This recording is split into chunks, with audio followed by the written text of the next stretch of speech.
mga teachers. Palakpakan nga po natin ang Panginoon ng salita sa Children's Ministry. Kung meron po kayong mga apo, mga anak, dalhin niyo po sila ting Sunday at matanman po sila ng Word of God at lumaki po sila na may takot sa Diyos. Amen? Amen. Hallelujah. At ngayon po ay nakahanda na po ba tayo sa mensahe ng Panginoon? Amen. At tayo nga po ay yumuko at pumikit at tayo po ay manalangin. Ama, sa pangalan ni Jesus, hiningi po namin ang iyong paggabay sa aming pakikinig ng iyong salita at sa salita na mapoproclaim, Panginoon, sa araw nito. Nalain ko po na ang aming mga puso ay patuloy na magkaroon ng pagkauhaw, God, sa iyong mga salita. Give us the spirit of understanding, knowledge and wisdom through the power of your Holy Spirit. Touch every one of us, O God, na bawat salita mo na mapapahayag sa hapon ito, ito po ay tumanim sa bawat puso ng iyong mga anak, mag-ugat, mamunga, at magbigay luwalhati sa iyo, Panginoon. Maraming salamat po, pagpalain po ang iyong mga anak, ang lahat ng iyong mga anak na dinako rito, hindi po sila aalis na hindi mo pinagpala ng iyong mga salita. Ito po ang aming deklarasyon ng may pananampalataya at panalangin sa pangalan ni Jesus. Ang lahat ay magsabi ng Amen. Amen. Amen. Hallelujah. Praise God. Ang ating pong topic ay patungkol pa rin po sa soul winning, sa value ng ating kaluluwa. Nakikita niyo po ba ito? At naunawaan kung bakit po yung soul ay nasa ibaba at ang yung word ay nasa itaas? Okay. Nakita po natin yung isang kaluluwa ng isang tao ay mas mabigat po kaysa buong mundo. Amen. Ganyan po ang kabalyo. Binabalyo ng Lord. Ganyan po ka-importante sa puso ng Panginoon ang bawat isang kaluluwa ng tao, sapagkat siya po ay namatay para sa kaluluwa ng bawat isa, sa ikaliligtas ng bawat isa sa impyerno. Amen? Pero po kahalaga. Amen. At ang ating pong pag-aaralan ngayon is a soul winner. A soul winner. Ang ating pong text is from Psalm 126 verses 5 to 6. So ulitin ko po, those who plant in tears will harvest with shouts of joy. They weep as they go to plant their seed, but they sing as they return with the harvest. Amen. Hallelujah. Ganyan po ang isang soul winner. So, makita po natin na sila po ay humahalo, pero sila rin po ay nananalangin. Kaya nga po, number 1, a soul winner have compassion for souls. Hindi po makakahayo at nakakapanalangin ng isang soul winner kung wala po siyang compassion for souls. Ang ibig po sabihin ng compassion for souls, yung pong their hearts are broke. Broke po yung kanilang puso sa nakikita nila na mga tao na hindi pa ligtas ang kanilang kaluluwa. They are crying for the lost souls. Amen? Yung po ang ibig sabihin ng compassion for souls. They work hard for the souls to bring to the Lord. Hindi lang po sila nananalangin kundi they work hard. Meron po silang mga sakripisyong ginagawa. Amen. So, Psalm 126 verse 5, they plant in tears. Ibig sabihin, meron silang pagluha. Marami silang nararanasan na pagluha para lang sa ikaliligtas ng tao. Pinapanalangin nila yan, they sacrifice in giving their time in prayer to God for the souls. Maaring for the souls of sa kaligtasan ng iyong anak, ng iyong asawa, ng iyong mga kapatid, ng iyong mga kaibigan, ay ganyan po ang ginagawa ng isang soul winner. Hindi po pang sarili lamang, kundi para lamang sa pamilya yung pinapanalangin, sa mga mahal sa buhay, sa kanyang mga pangailangan, which is not, hindi po bad, hindi po mali. Pero ang ating pong topic po is soul winning, which is very important and valuable to God. Amen? So, Matthew 9:36. Ang sabi po dyan, basahin po natin, when he saw the crowd. Okay? Sabay-sabay po tayo. When he saw the crowd, he had compassion on them because they were harassed and helpless like sheep without shepherd. Okay. Alam niyo po, si Lord, siya po ay soul winner. Amen? Ang kanyang puso ay punong-puno ng habag sa mga nawawalang kaluluwa. Ang tingin niya ay helpless and harassed. Harassed. Sila ay sinasaktan ng kaaway. Sila ay helpless.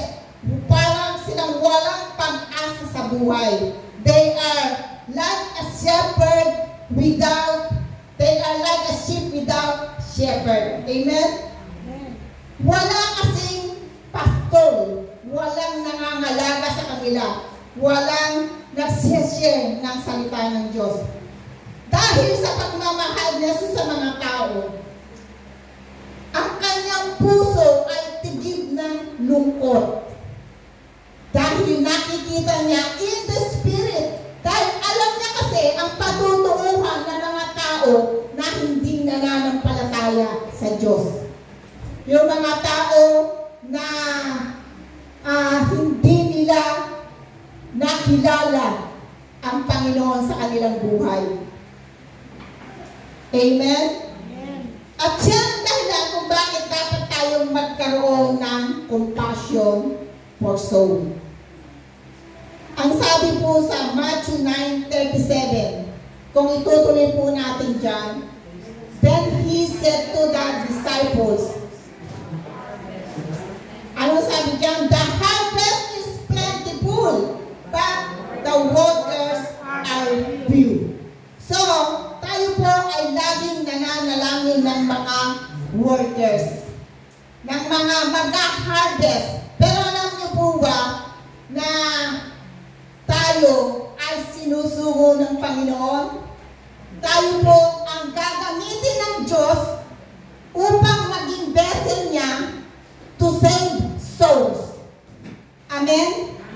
Tama po, nananalangin tayo, ngunit sa panahon natin, tayo po ay templo ng Diyos. Ang Diyos po, ang Espiritu ng Diyos ay sumasa atin. Amen? At tayo yung gagamitin ng Diyos.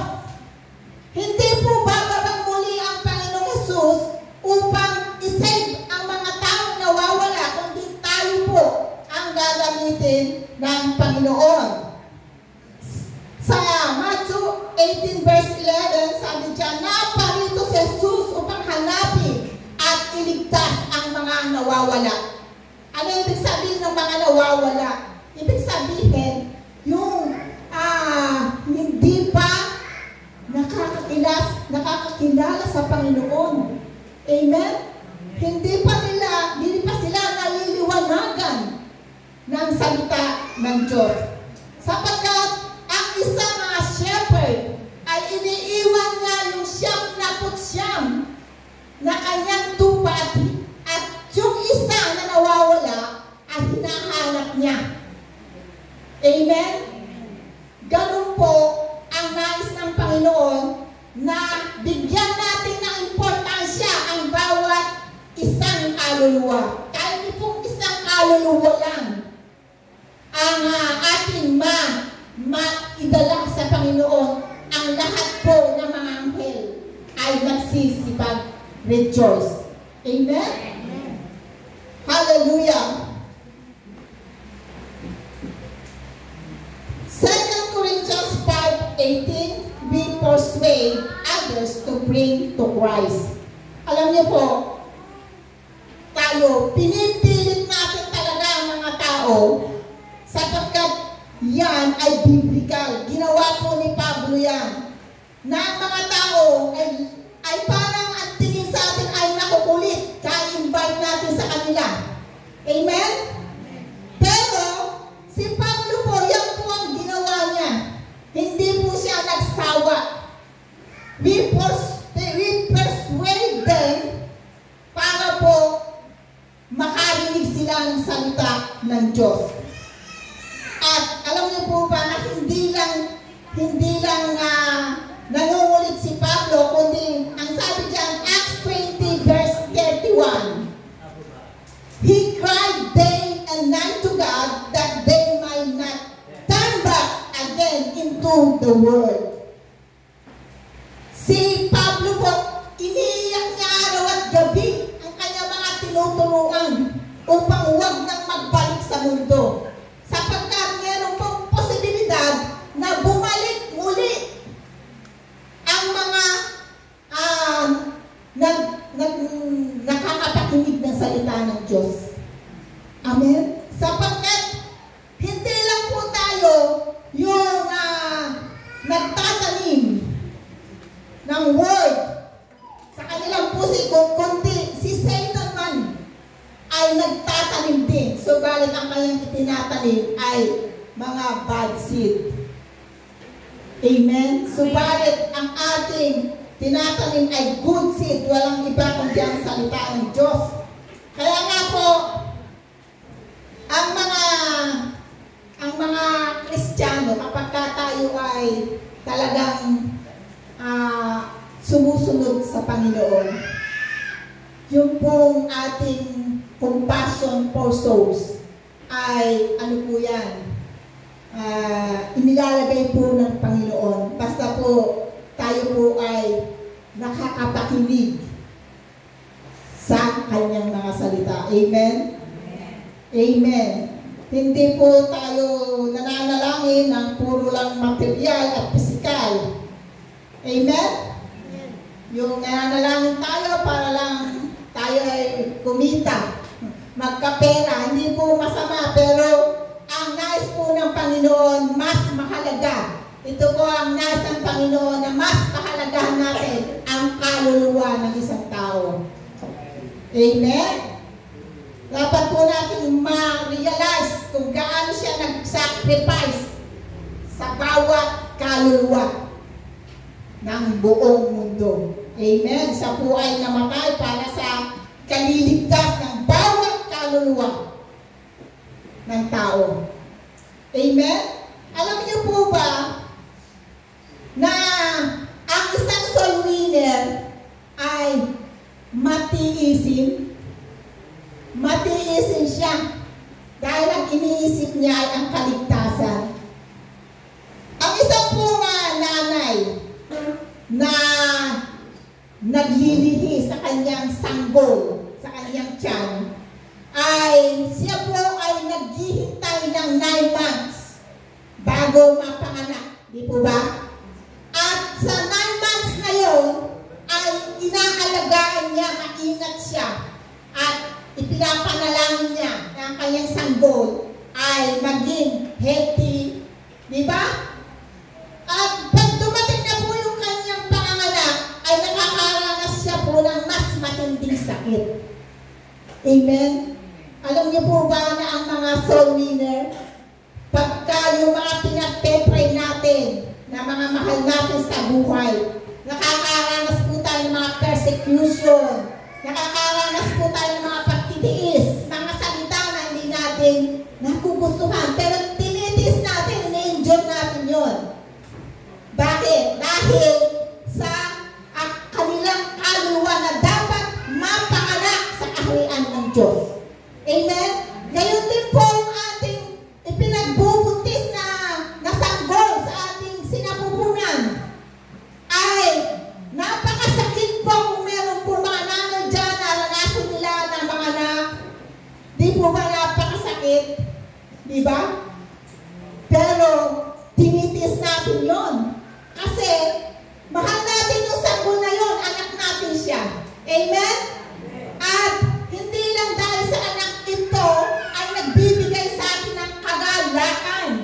Kaya nga po pagka ito ay naipanganak na, tayo po ay galak na galak. Amen? Kaya nga po kapag sinabing soul winner, siya po ay patient. Meron po siyang pagtitiis. Amen? Ganyan ang isang soul winner.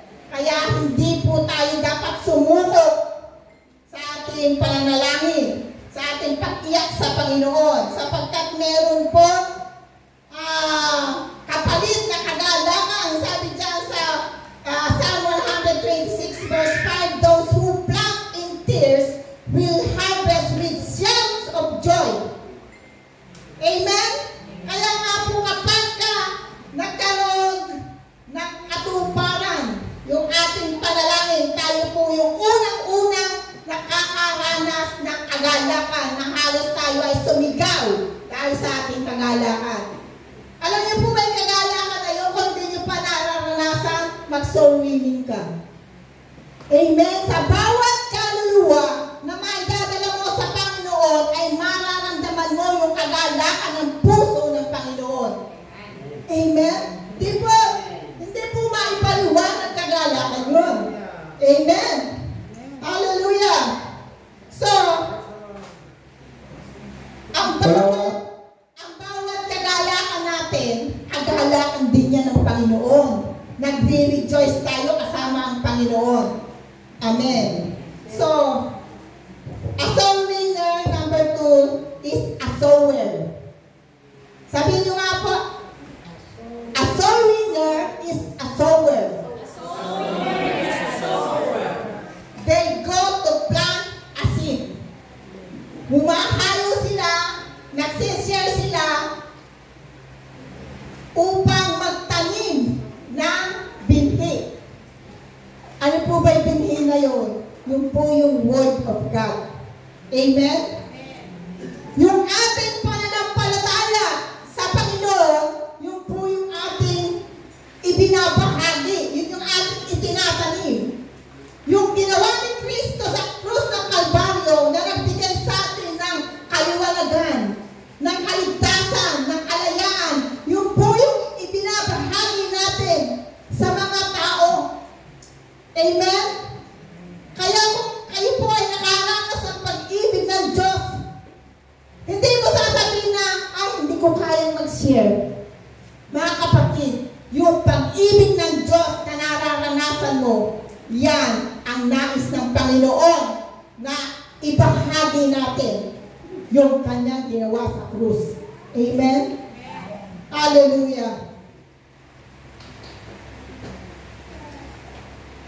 Si Jesus Christ is our good example of a sower. Matthew 13 verse 37.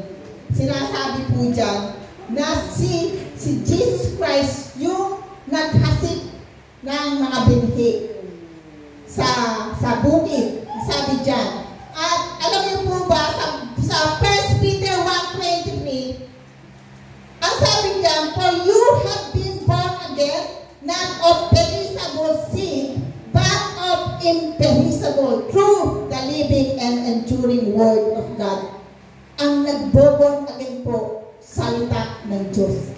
Hindi po si pastor, hindi si pastora, hindi yung mga nag-i-invite sa bawat isa, hindi po sila nag-born again, kundi sa pakikinig ng salita ng Diyos. The word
po tayo narito sa loob ng church, kailangan po makita natin yung mga nasa labas na mga nasa daan, nakita natin yung mga outcast na mga rejected na mga tao. Alam niyo po ba na ang Panginoon ay nakahabag sa kanila? Mahal nila ang Panginoon. Hindi lang po tayo na narito, na nagpupuri sa Diyos.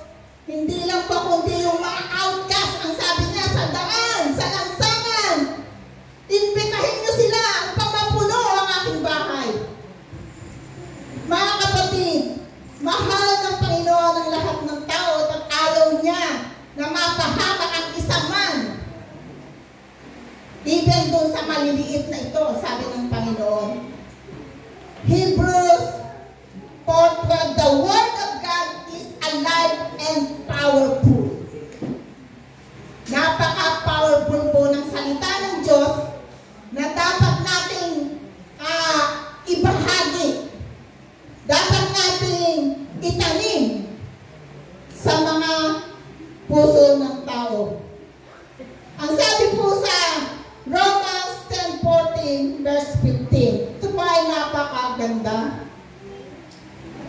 Sabi po dyan, how then can they call on the one that they have not believed in? And how can they believe in the one of whom they have not heard? And how can they hear without someone preaching to them? Paano silang mananampalataya sa kanilang tatawagan? Kasi sinasabi natin na ang Panginoon ang tagapagligtas. Kung tatawagin ay maliligtas. Pero paano pa silang tatawag sa isang Panginoon na hindi nila nakikilala? And how can they believe in the one of them they have not heard? Hindi nila narinig man kung sino ba itong si Kristo. Wala silang naalalaman paano silang mananampalataya, and how they hear without someone preaching to them. Kung walang mag-share, kung walang mag-preach, kung walang magpapaliwanag sa kanila, paano raw silang nakakapakinig. So, the responsibility ay nasa atin po. Because we are the vessel. We are the temple. We are the temple of God. Mga kapatid, the Spirit of the Lord lives, resides in us.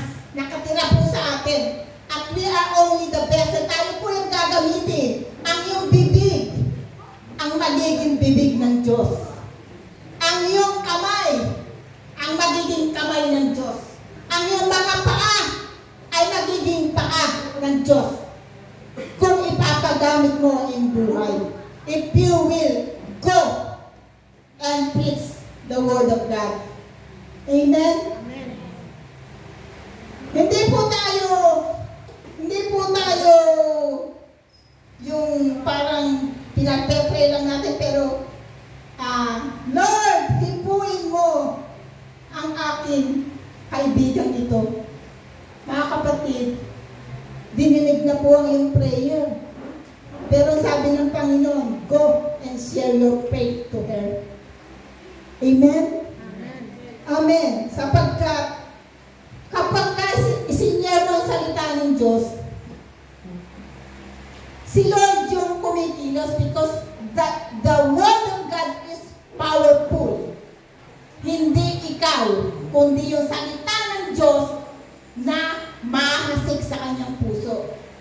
Kung ang puso ng iyong kaibigan, ng iyong family, ng iyong mga sa buhay ay matabang lupa, good soil, yung pong seed ay madali pong mag-ugat, tutubo. Amen? Kung ang puso na nataniman mo ay batuhan, madawal, o matigas, hindi po natin problema yun. Hindi po natin gawa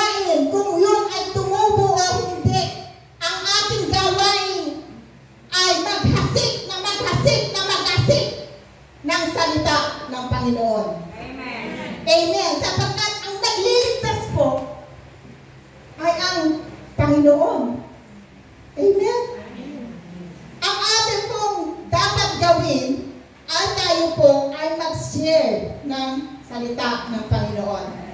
So, minsan marami po tayong mga reasons o mga excuses na hirap-hirap naman mag-invite. Tagal-tagal ko naman ini-invite tapos ayaw namang magpunta. O kaya pagka minsan nagpunta at nagdahilan ulit, ayaw na natin silang balikan pa para invited. Kailangan po tayo ang sabi ni Pablo, ini-endure niya lahat yun. Tinitiis niya lahat yun para sa kaliligtas ng kanyang kaluluwa. Kapag inisip natin, kung meron po tayong pagmamahal talaga sa kaluluwa, pag inisip natin na si Jesus Christ na matay para sa ating kaligtasan, mawawala po yung inis na yan. Mapapalitan ng pag-ibig ng Diyos. Amen? Sapagkat ang puso ng Diyos ay nasa kaluluwa ng tao. Isipin na lang natin, bakit ba siya namatay sa krus? Bakit ba ang kaluluwa ng tao ay ibinigay niya ang kanyang buhay, ang kanyang dugo ay tumigil sa krus ng Kalbaryo dahil sa ating mga pagsalangsang, dahil sa ating mga kasalanan. Tinubos niya ang ating mga kasalanan, mga kapatid, upang tayo ay huwag magdusa sa impyerno, na kung saan ay doon niya parurusahan ang mga hindi nananalig sa Kanya. Mga kapatid, mahal ka ng Panginoon. Sabihin mo nga po sa katabi niyo, mahal ka ng Panginoon.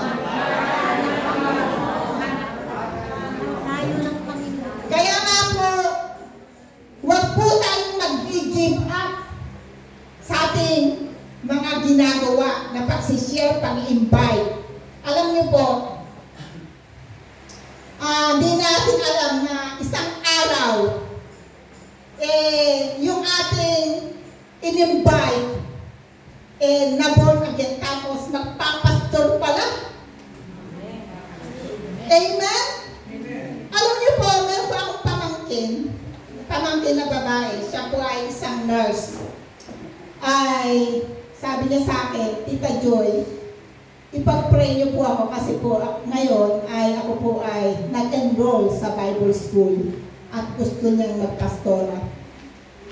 At nagpasalamat po siya sa akin. Tita, sabi niya, kundi sa'yo, hindi ko nakilala ang Panginoon. I was so touched. Dahil po, hindi ko alam na talaga na magpapastora ang batang ito. At alam niyo mga kapatid, yung puso ng Panginoon, kapag nararamdaman natin, yung kagalakan, yung mga bagay na makalangit, unang-una ang Diyos ang siyang naluluwalhati at nalulugod. Amen? Kaya nga po, ako po ay nagpapasalamat sa Panginoon dahil siya ay nagpatuloy. At ngayon, ginagamit po siya ng Panginoon. Amen. Hallelujah. Ganon din po yung ating pastor ng youth, si Pastor Philip. Kung walang nag-share dyan, wala kayong pastor. Amen? Kaya po, purihin ng Panginoon sa mga nag-share, sa mga nag-rahasik ng salita ng Diyos. Amen. Alam niyo po ako, nung araw, ako po ay mga teenager pa lang, marami nang nag-i-invite sa akin sa mga Bible study. Pero, sapagkat ang aking kaisipan noon ay I was yung blinded by Satan. Dahil ang tingin ko sa mga born again, sa mga ganito, ang kukorni nila, ang babaduy. Ganon. Ayaw ko makisalamuha sa kanila. Parang, ang tingin ko nga sa kanila ay ganon.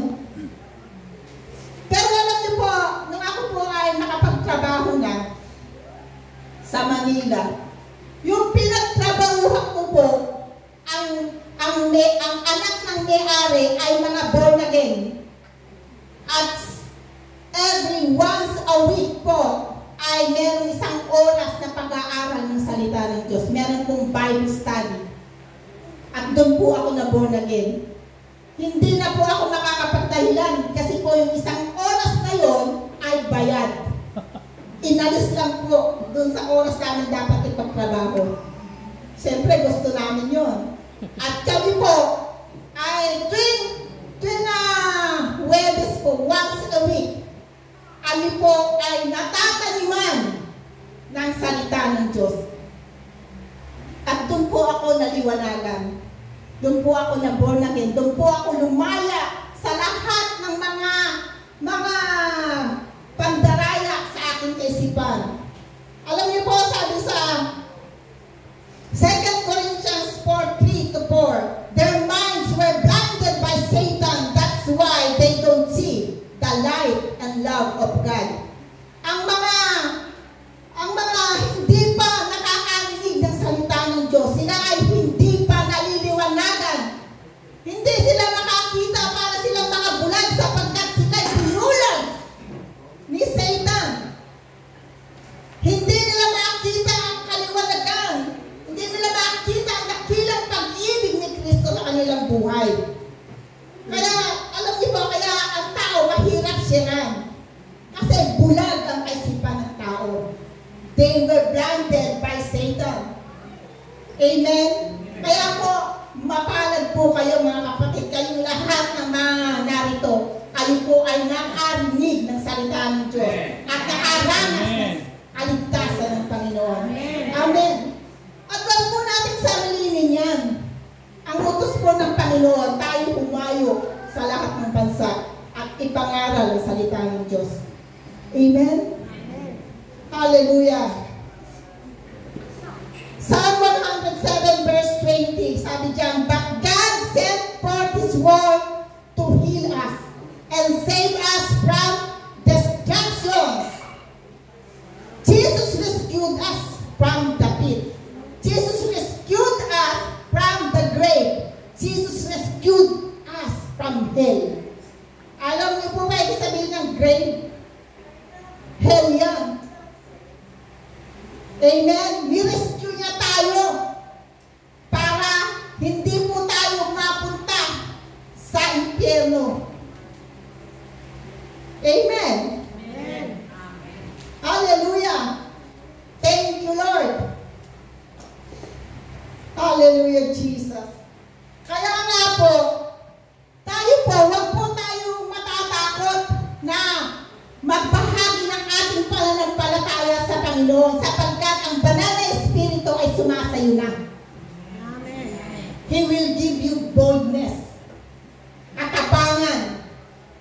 Basta magkaroon ka lang ng puso na handang maglingkod sa Diyos. Amen? Handa ka na mag-akay ng kaluluwa.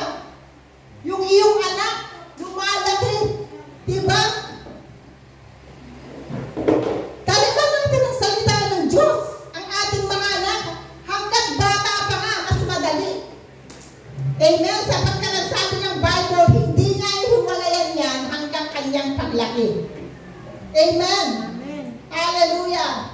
At hindi lang niya tayo binigyan ng kapangyarihan through the Holy Spirit. He gave us authority in the name of Jesus. Kailangan po alam natin yung authority na yan na binigay ng Panginoon sa atin. Amen? Kasi kapag alam mo ang personality, masarap mag-share. Confidente. Alam mo kung sino ka kay Kristo. Amen? So, hindi po natin minamaliit yung mababaw sa panampalataya pa. Sapagkat meron pong proseso. Amen? Kailangan po, we have to seek the Lord more and more sa ating buhay. So, number 3 po, this is the last. The soul winner is the one whose focus is Jesus. Ang focus natin dapat na kay Lord. Amen? Sa Panginoon lagi. Kasi po, kapag nawala po yung focus natin, hindi natin maririnig ang tinig ng Diyos. At ang marinig po natin yung tinig natin, yung sarili natin, at yun na po yung gagawin natin. Amen? Hindi man yung tinig ng kaaway, pero yung tinig mo naman ang iyong ginagawa. At hindi rin yung nais ng Panginoon. Amen? Amen. Hebrew chapter 12 verse 2. Focus your eyes on Jesus, the author and the perfecter of our faith. Kapag ang ating focus ay laging nasa Panginoon, kahit pa ano ang sabihin o marinig natin, even inside the church, magpapatuloy ka sa iyong pananampalataya. Kasi, bakit? Nakapokus ka kay Jesus eh. Amen? Amen. Hallelujah! Hindi sayang ang iyong pagpapatuloy at pagtitiis. Sabi ni Pablo, ginagawa natin yan para kay Lord. Sabi nga kanina sa exhortation, hindi sayang ang iyong ginagawang paglilingkod sa Panginoon. Amen. Amen? Alam niyo po, pagka lagi tayong nangihinayang, nadidiscourage, naiinis, nawawala yung ating joy. At yun po, ninanakaw ng kaaway. Pero kapag nakapokus po ang ating mata sa Panginoon, hindi ka mapapagod. Bakit po? Dahil ginagawa ng isang bagay na may pag-ibig sa Panginoon. Amen? Amen. Amen. Hallelujah. Your labor in the Lord is not in vain. Amen. At lastly po, gusto ko mag-share sa inyo ng isang testimony, marahil o isang panaginip na meron pong kinalaman po sa preaching ko nito kung bakit nabuo. Pero bago po ako nanaginip, ay nais ko pong bahagi sa inyo. Bago pa ako nanaginip, ay alam niyo po, hindi ko alam kung alam ng lahat, na ako po ay naoperahan ang aking isang mata. Ito po, kaliwa. At siyempre po, binawal po sa akin ang cellphone. So, nawala po ang Facebook, nawala ang Messenger, even calls, mga calls, phone calls, wala po lahat. Tinanggal po lahat siya ng Panginoon. Wala rin akong ginagawa sa bahay dahil bawal magtrabaho pa. Amen. At yung pong time na yun na ako po yung moment of pain na tinatawag, talaga pong napakasakit. Inoperahan po ng walang pampamanhin. Amen. Pero I can do all things through Christ. Amen. Who gives me strength. Amen. Hallelujah. So, kaya po ang ginawa ko po, kapag ka po ako ay, ako lang natitira sa bahay eh. Nagtatrabaho silang lahat. At ang ginagawa ko po, nagdadark glasses po ako na malayo para makakuha lang ng preaching sa YouTube. kong pinapakinggan ang patungkol sa faith. Araw at gabi po, day and night, nakikinig po ako ng preaching. Walang iba, walang coach, walang lahat. Wala na, lahat kinatya ng Panginoon. At alam niyo po ba mga kapatid, within 15 days, grabe ang ginawa ng Panginoon sa akin sapagkat word and prayer lang po ang ginagawa ko. Nananalangin at nakikinig ng salita ng Diyos. Ang aking pong panalangin ipaunawa na sa akin lahat ng aking napapakinggan. At napakabuti po ng Panginoon. Alam niyo man, nirestore niya yung aking closeness sa Holy Spirit. Alam niyo po, nung ako'y dalaga pa, I'm very close sa Holy Spirit. Grabe ang aking closeness sa Holy Spirit. At nirestore po ng Panginoon yon. Amen? Napakabuti po ng Panginoon. All things work together for good to those who love the Lord. Kahit nakaranas ka ng pain ngayon, kapag ka sinig mo si Lord, hinanap mo ang kanyang mukha, matatagpuan mo siya. Amen? Amen? At yung 15 days na po ngayon ay nakaraan po ay 15 days, saka po ako nanaginip. At ito po ang aking panaginip. Medyo mahaba lang ng konti, pero pakinggan niyo po at meron pong mensahe ang Panginoon sa atin. Nakita ko po sa panaginip na kami mag-asawa po ay nasa isang bahay na magba-Bible study po doon. Pero nung pumasok ako po doon sa bahay na yun, pagpasok ko po ay hinubad ko yung sapatos ko. Di ba ganun minsan, ano? Hinuhubad natin yung sapatos. At nakita po yun ni Pastor at sinabi niya sa akin, bakit mo hinubad yung sapatos mo? Kaya po ako ay bumalik para kunin, pero nawala na po yung sapatos. Sabi ko sa sarili ko, kamahal pa naman nun. New Balance natatanda ko, nakita ko yung sapatos sa New Balance. Sabi ko, kamahal pa naman nun. Kaya nag-drive po ako na hanapin. Doon sa paligid. Hinanap ko, pero hindi ko na po nakita. Kahanap ko po, nung pabalik na ako, hindi ko na po alam kung saan yung bahay. Kaya nga po, ang nangyari, ang hinahanap ko na ngayon, hindi na yung sapatos, kundi si Pastor. Hanap po ako ng hanap hanggang sa nakarating po ako kung saan-saan. Nakarating po ako ng malawak na bukid, malawak na kagubatan, malawak na mga dagat. Nakakita ko ng isang punong-puno na boat, nakakaibang boat, punong-puno ng tao. At galing sa dagat, na pwede rin sa lupa. Pinapana ko yun dahil ako may naliligaw, pero ang sabi nila, puno na. Hindi ka na pwede. Hanggang merong isang babae na ang sabi sa akin, dito ka dumaan. At yung pong daan na yun ay nilakad ko po ng nilakad hanggang nakarating po ako sa isang city. At doon po sa city na yun, ako ay nandun sa tabing daan at nagmamasid po ako dahil nagbabaka sa kali ko po ako na makita ko po si Pastor.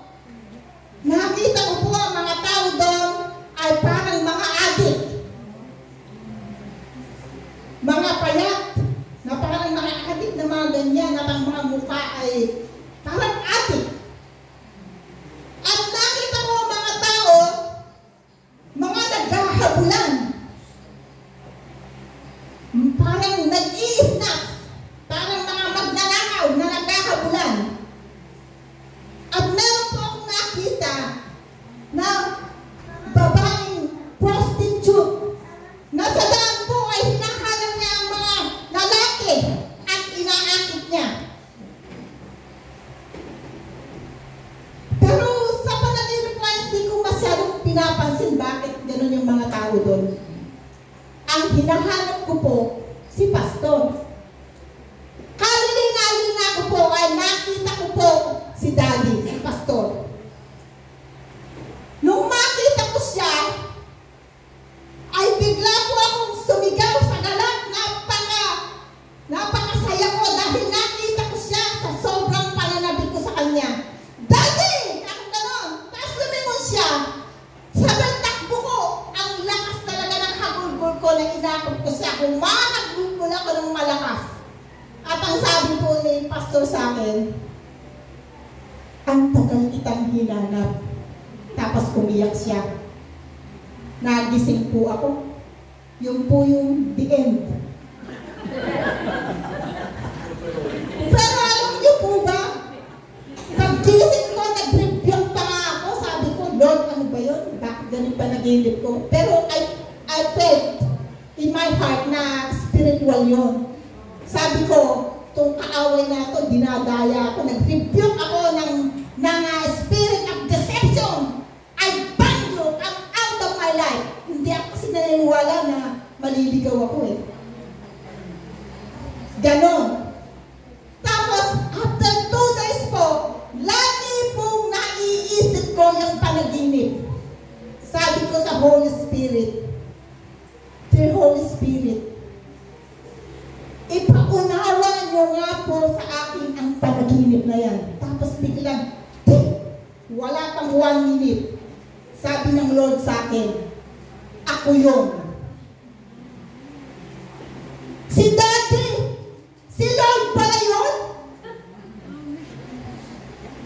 Alam niyo po, minsan tinatawag kong Daddy si Lord eh.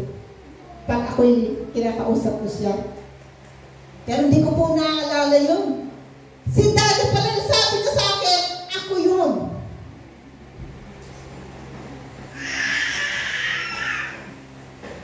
At sabi niya sa akin, ako din yung niyakap mo. Kaya nayakap ko na si Lord. Hallelujah. Pero ako yung nagsabi sa'yo na ang tagal kitang hinanap. Ako din yung nagsabi sa'yo na bakit mo hinubad ang iyong sapatos. Siya rin yun eh. Yung kasama ko pala doon sa gawain ng Panginoon na Bible study, siya pala yun. Hindi pala si pastor na sa aking paghayo. Kasama ko pala siya. Amen. Praise God. At ang sabi niya sa akin, ako din yung nasa lugar ng mga lost people kung saan ko siya natagpuan. Ang Panginoon ay nasa lugar ng mga lost people. Nakikita niya ang mga nangyayari sa tao at hinihintay niya ako. Hinihintay niya tayo, mga kapatid. Amen. Hindi lang para sa akin to, alam ko. Hinihintay niya tayo na mga nanampalataya sa Kanya, na mga naligtas sa lugar na kung saan ang mga tao ay nawawala. Nais ng Panginoon na gamitin ang bawat isa upang ibahagi ang Kanyang dakilang pag-ibig sa mga tao. Amen. Amen. Hinahanap kita, sabi ng Panginoon sa akin. Miss na miss ko na makasama ka muli sa pag-akay ng mga kaluluwa. Yung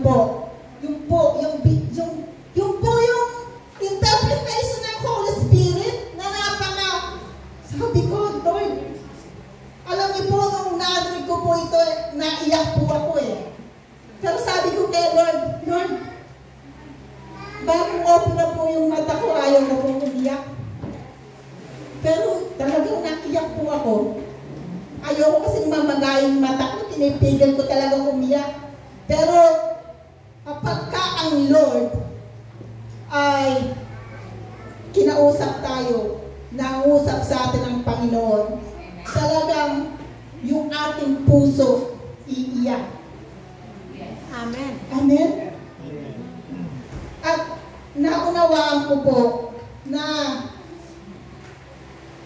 kung paano ako naligaw. Hindi po marahil aking naligaw na mapupunta sa impyerno. Ang isang tao po pala, kahit po tayo nagpe-pray, nakikinig ng mga preaching,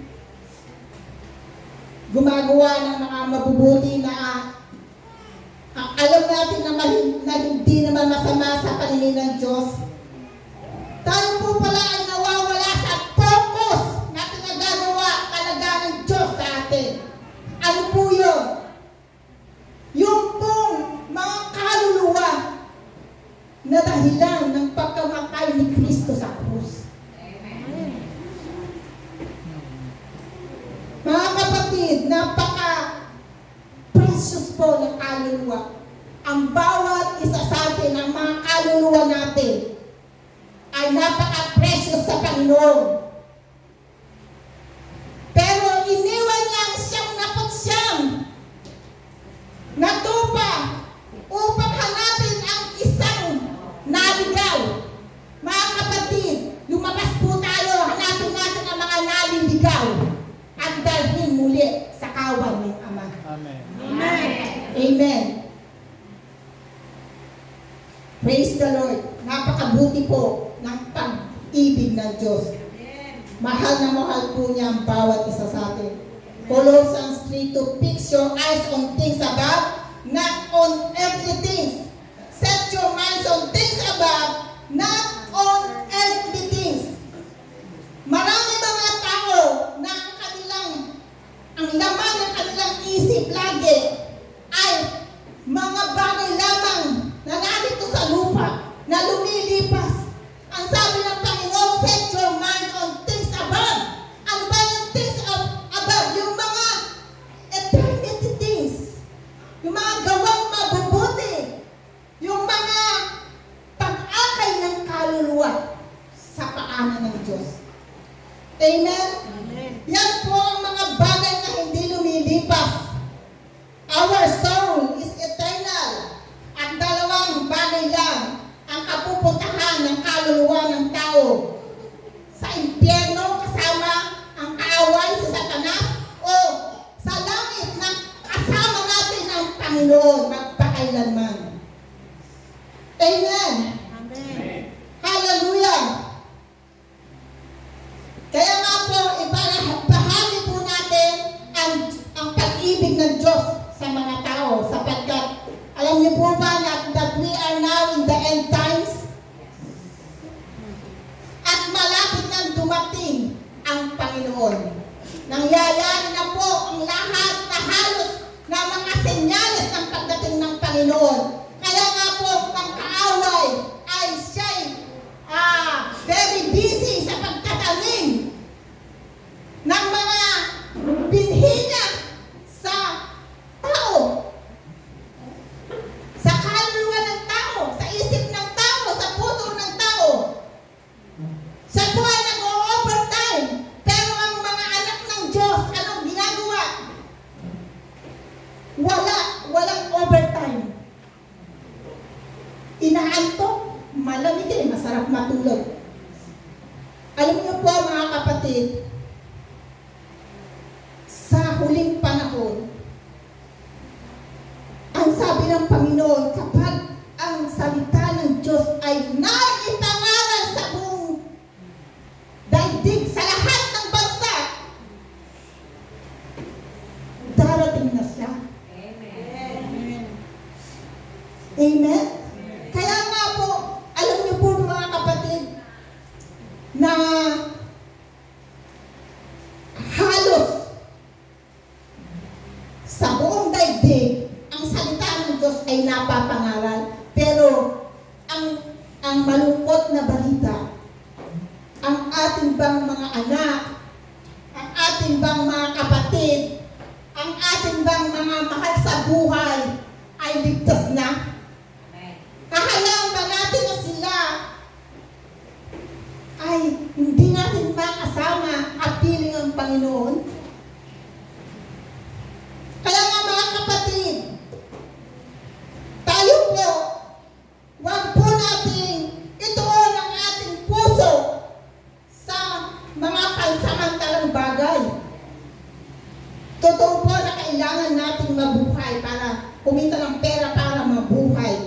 Pero meron pong mas mahalaga pa doon na sinasabi ng Panginoon, makamtan mo man ang buong kayamanan ng mundo kung ang iyong kaluluwa naman ay mapapahamak. Ano ang kaya mong itumbas sa iyong kaluluwa? Sabi ng Diyos. Kaya nga po, napaka-importante ng ating kaluluwa. Hallelujah. Kaya nga po, sabi po, alam niyo po, may napakinggan po kayo sa pastor. Kung daw po tayo mamamatay, na hindi nakapag-akay ng kaluluwa sa Diyos, nakakahiya sa Panginoon. Maraming gusto ang Kristiyano ayaw mamatay. Bakit? Wala silang nakakay sa Panginoon. Kasi sa langit meron pong bima judgment na tinatawag. Merong rewarding. Lahat po ng ating ipinagpagal, lahat po ng ating paglilingkod sa Panginoon ay nakarecord. At meron po tayong reward, meron po tayong crown. Yes. Meron po tayong gantimpala sa langit. Amen? Amen. Kaya po tayo po ay magkaroon po tayo ng passion for soul, and let us go and share our faith. The Lord Jesus. Amen? Amen. Hallelujah. At dito po ako magtatapos. Matthew 21 verse 1 to 14. Hindi ko na po babasahin. Ito po ay parable of a wedding banquet. Inutusan po ng Panginoon ang isang servant na punuin ang kanyang bahay. Marami pong inimbitahan, ngunit hindi sila nagsidating. Kaya ang sabi niya, pumunta kayo sa mga lansangan, mga daan at pilitin niyong dalhin upang mapuno ang aking bahay. Kaya po napuno. Alam niyo po ba na yung hindi nagsidating na yon ay busy sila sa kanilang mga trabaho. Busy sila sa pagkita ng pera. Busy sila sa mga negosyo. Busy sila sa mga bagay na makasalimutan o mga lumilipas. Mga kapatid, lalo't higit yung mga mayayaman, ang hirap nilang sharean. Ang hirap nilang i-invite. Kasi nakadepende sila dun sa kanilang kayamanan na akala nila yun ang kasagutan ng kanilang mga nais sa buhay. Akala nila yun ang kanilang security. Pero nakita natin po ang mga nangyayari, lalo na sa Pilipinas, na napakaraming mga lindol, baha, at kung ano-ano pa na mayayaman. Pero kanilang mga bahay po, instant, in just 1 minute, ay nasira. Mga kotse. Hindi po tayo pwedeng magdepende sa pera. We have to depend in the Lord Jesus. Kasi siya lang ang tunay na nagbibigay ng tunay na kayamanan, tunay na kagalakan, kapayapaan at kakumpleto. Amen! Amen! Hallelujah! Thank you, Jesus! Hallelujah! Kaya nga po, napakabuti ng Panginoon. Ito po ay talagang isang mensahe na nabuo tayo sa nais ng Panginoon na tayo po ay ibahagi natin sa iba yung ating panampalataya. Ibahagi natin si Kristo kung paano niya tayo minahal, iligtas. Amen? Amen. At ang Diyos po, hindi po siya namimili. Kahit ano ka pa, kahit na anong pinagmulan mo, anong iyong pinagdaanan sa buhay, kahit na hindi ka tanggap ng iyong pamilya, kahit hindi ka tanggap ng lipunan, kahit hindi mo rin matanggap, kahit yung sarili mo, hindi mo matanggap na ganyan ka, mahal ka ng Panginoon. Amen. He died for you. Amen. Mahal na mahal tayo ng Diyos. Kaya wag po tayong patadaya sa kaaway. Lagi mong tatandaan, namatay siya para sa iyo. Mahal na mahal ka ng Panginoon. Amen. Amen. Amen. Hallelujah. Palakpakan nga po natin ang Diyos. Amen. Tayo po lahat ay tumayo. Ingay ko, Pastor Paul.